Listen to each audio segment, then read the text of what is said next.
Hey, Melissa Wick here. Thanks for listening. Today we're talking about sweat equity agreements. I call this post sweat equity agreements gone wild because so often I get people that come to me wanting to set up their businesses, which is what we do at Wick Law. We set up lots of businesses.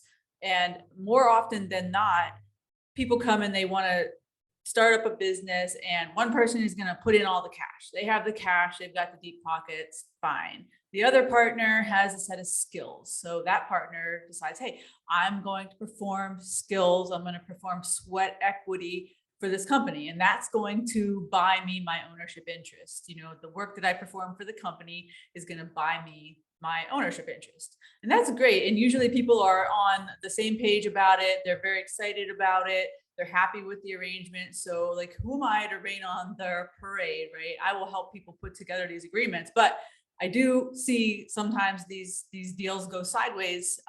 So it's really important that you make sure that you are covering all the bases and talking about the important parts of an agreement like this. So what, just to be clear, what I'm talking about is this. So Jane and John are buddies and they have a business idea. Jane's got some money in the bank. She says, hey, you know, I can take care of startup costs.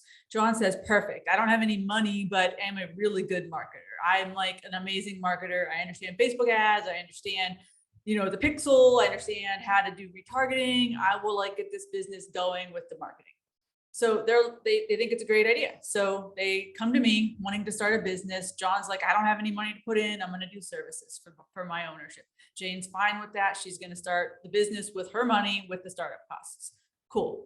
So that's the situation I'm talking about. Clearly, this can be a win-win for the parties involved. So my job and your job, if you're considering one of these kinds of arrangements, is to think about things that, you know, need to be spelled out. So what goes into a sweat equity agreement? So the first thing you want to talk about is how much equity can be accrued, right? Like, what's the cap on the equity, right? You know, your business is going to continue for however many years, right? So, you know, John might be working along, you know, in the business, but like, how much equity does he get to gain in the business? And so typically if it's a 50-50 business, John's equity is capped at 50%, right? He can continue performing services for the company, but he's not going to gain any more equity in the company once he reaches that 50% ownership. So that's the first thing, is how much equity can be gained. So in an arrangement like this, you want to say, you know, what's the max amount of equity and what's the minimum amount of equity that can be gained? So that's the first thing. How much equity can John gain when he's performing services for the business?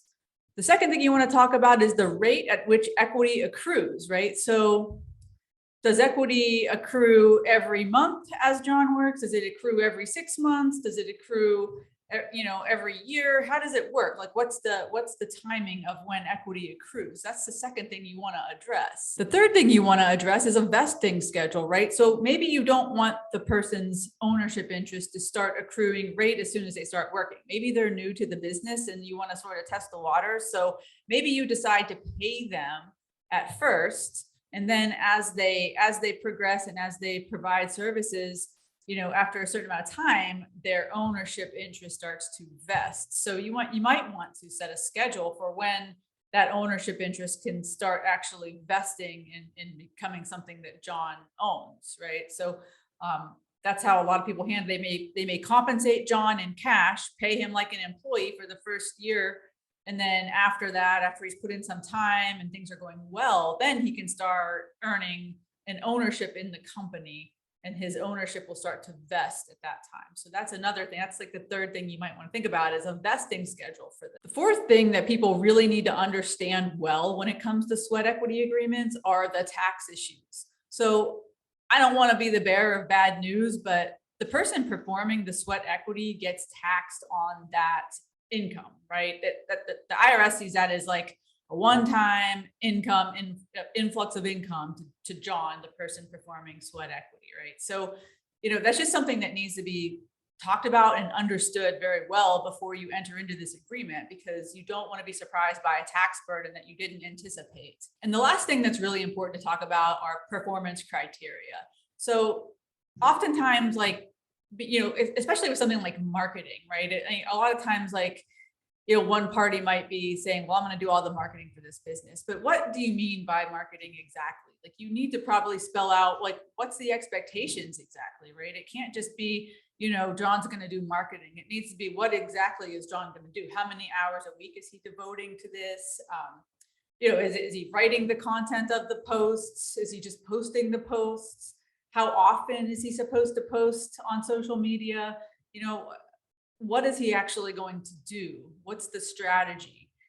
So that both parties have a very clear understanding of what John is doing to earn his equity in the company, right? Because oftentimes, when these things go sideways, it's usually one person saying, hey, I threw in all this money, and John, who's supposed to be doing marketing, just isn't doing what I thought he was going to do. He's just not doing enough. He's not working hard enough.